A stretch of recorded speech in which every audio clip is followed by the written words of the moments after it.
Supposedly, you see that in, like, various things, you know, if yeah, whatever. I don't know. Not only is Damon my first period English class and my 6th period art class, not that he sat by me and not that I looked, but his thoughts were swirling around the room, even from our teacher, Miss Machado. Where? Machado. Might as well say that. Miss Machado told me everything I needed to know, but now he'd apparently parked next to me too. Again, and one sentence. God, run-on sentences. Aren't they grand? They're really annoying.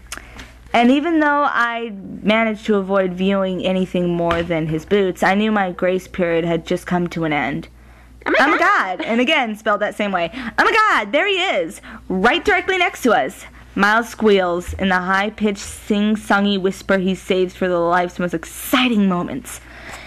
And check out that ride! Shiny black BMW, extra dark tinted windows. Nice, very nice. Is that illegal? Yeah, I think that is. Okay, so here's the deal. I'm going to open my door and accidentally bump into his. And then I'll have an excuse to talk to him. He turns, awaiting my consent. Do not scratch my car, or his car, or any other car, I say, shaking my head and retrieving my keys. Fine, he pouts. Shatter my dream, whatever. You can do it and not scratch anyone's car. I know, it's called talking to him, guys, but whatever happened to just talking to people? But just, I can't believe he was serious about that. Well, if you go up to someone and a little too forward, it can be intimidating. You can at least be friends with the guy. Say, hi, I'm Miles. Hi, you're new. My name is Miles. I'd like to get to know you, as friends, and then hopefully he bats for the other team. But just do yourself a favor and check him out.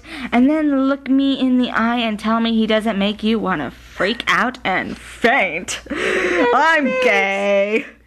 Oh my gosh. Who cares? This is going to be even longer than the Who cares? All right. I roll my eyes and squeeze between my car and the poorly parked VW Bug that's angled so awkwardly it looks like it's trying to mount my Miata.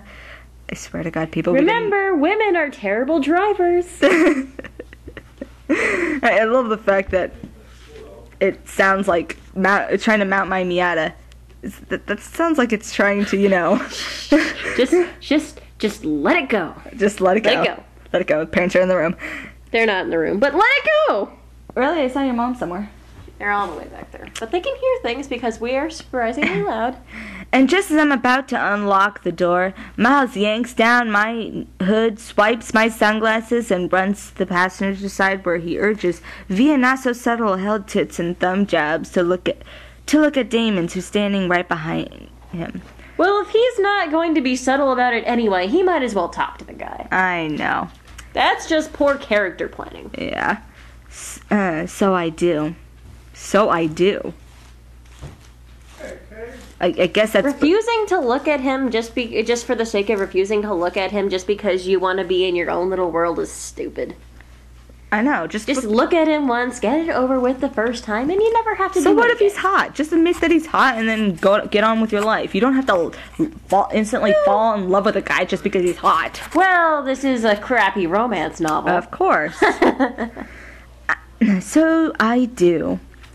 I mean, it's not like I can avoid it forever. So I take a deep breath and look. And yes. That was good. And what I see leaves me unable to speak, blink, or move. And even though Miles starts waving at me, glaring at me, and basically giving me every signal he can think of to abort the mission and return to headquarters, even though it was his total idea to do this, I can't. I mean, I'd like to, because I know I'm acting like a freak. Everyone's already convinced that I am. So, what? I don't know. But it's completely impossible. It's impossible to turn away from the beauty. Oh, it's starting to melt me. It burns. Oh. Maybe that's what Haven means about combustible. That he ends up making other people combust. He's so hot, everyone else becomes hot, literally.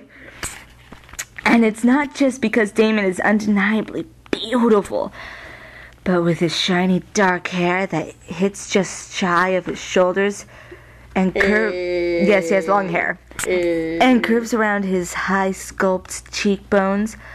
But when he looks at me, when he lifts his dark sunglasses and meets my gaze, I see that his almond-shaped eyes are deep, dark, and strangely familiar, framed by his lashes so lush they can almost seem fake. Again, in one freaking sentence, because this person does not like to put frickin' people, space out your sentences. And his lips are ripe, and that's really creepy that she says that. Hang on, take a break here. Does anyone else think this reads like a crappy story on Quizzilla? It seems like a crappy porno. Stop talking. Sorry, parents in the room. And his lips are ripe and inviting with a perfect Cupid's bow, and the body that holds it all up, long, lean, tight, clad in all black. Bow chicka wow wow. In the hot LA sun. Oh, yeah. Ever? Hello. You can wake up now. Please. Miles turns to Damon, laughing nervously. Sorry about my friend. She usually has her hood on.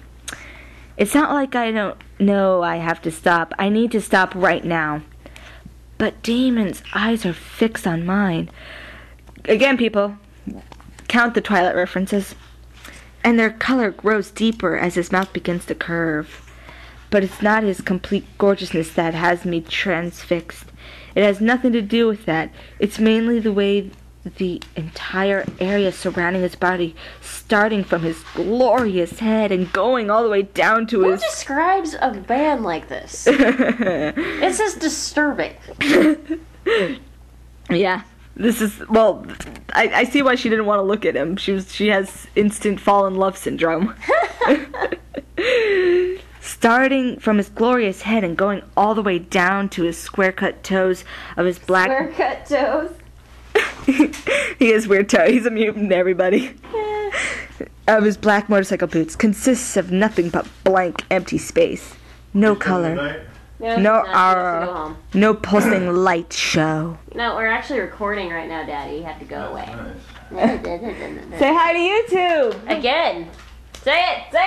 Oh, he's gone. No, he's gone. Says hi. No, he doesn't. Don't lie to them. We'll get him banned. Okay. The tube of Eunice. Yes, yeah. Tube of Eunice. Say hi to the tube of Eunice. And then he walks away. He shuns you, YouTube. He doesn't want anything to do with you. Want to read this part? Yeah, sure. You wanted to read. Okay. I'll hold it up for you. Oh, fun. Right here. I stopped at a good place. Oh. No, right here. You didn't say no pulsating glow? No blood. Oh. No aura, Sorry, no pulsating light show. Nothing there. There's nothing there. There was just too many describing words. I know. What she was saying. Everyone has an aura. Every living being has swirls of color emanating from their body, a rainbow energy field they're not even aware of. And it's not like it's dangerous or scary or in any way or any way bad. It's just part of the visible, well, to me anyway, magnetic field. Before the accident, I didn't even know things like that. And Who would? And I definitely wasn't able to see it. But from the moment I woke up in the hospital, I noticed color everywhere. Are you feeling okay? The red-haired nurse asked, gazing down anxiously. How do you know it's auras? It could just be like you're in Rainbow Brite's world or something. Maybe it's... I love Rainbow Brite. We're in Rainbow Brite.